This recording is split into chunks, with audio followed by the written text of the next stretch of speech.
The death toll is rising after President Trump began strikes on Iran over the weekend. U.S.-Israeli joint strikes on Iran killed its supreme leader, a growing list of senior officials, and according to state media, more than 150 girls at an elementary school. Iran is retaliating with strikes against its neighbors as its top official says Tehran, quote, will not negotiate with the United States. Israel has vowed more strikes on Lebanon as Jerusalem trades blows with Hezbollah. You can see the aftermath of some of today's attacks here. At the White House today, President Trump called Iran the world's #1 sponsor of terror and said it can never obtain a nuclear weapon. We warned Iran not to make any attempt to rebuild at a different location because they were unable to use the ones that we so powerfully blew up. But they ignored those warnings and refused to cease their pursuit of nuclear weapons. In addition, the regime's conventional ballistic missile program was growing rapidly and dramatically. This was our last best chance to strike, what we're doing right now, and eliminate the intolerable threats posed by this sick and sinister regime.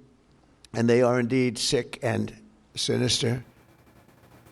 So far, 6 U.S. service members have been killed in what President Trump has dubbed Operation Epic Fury. Back here in the Tennessee Valley, protesters in downtown Huntsville highlight growing fears over the cost of a new war. Many are worried that strikes on Iran will mean a surge in prices here at home. But according to AAA, the price at the pump is surprisingly stable. Fox 54's Logan Alexander Russell explains why the crisis overseas might not hit your wallet just yet.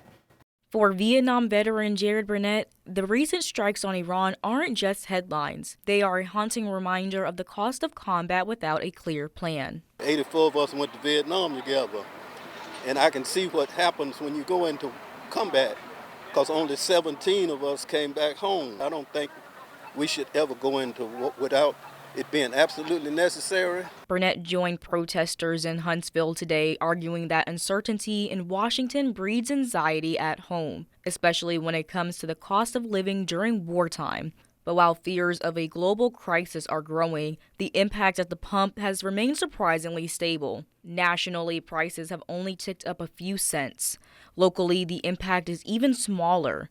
Experts say that while the market is anxious, the physical supply of fuel remains steady. At this point, it should be just really a few cents per gallon is all we should see as of now. That's something that I really want to stress because it's easy to it's easy to put more weight on this than there is as far as our gas prices go. Clay Ingram with AAA says that because the U.S. doesn't import oil from Iran, we're insulated from a direct supply shock. In fact, the small jump we are seeing might have more to do with the calendar than the conflict. As we head into March, increased demand for spring break travel typically drives prices up regardless of geopolitics. While an escalation overseas could always change the math, the current message from the experts is to keep your normal routine. No panic, no lines, and no outrageous spikes. In Huntsville, Logan Alexander Russell, Fox 54 News.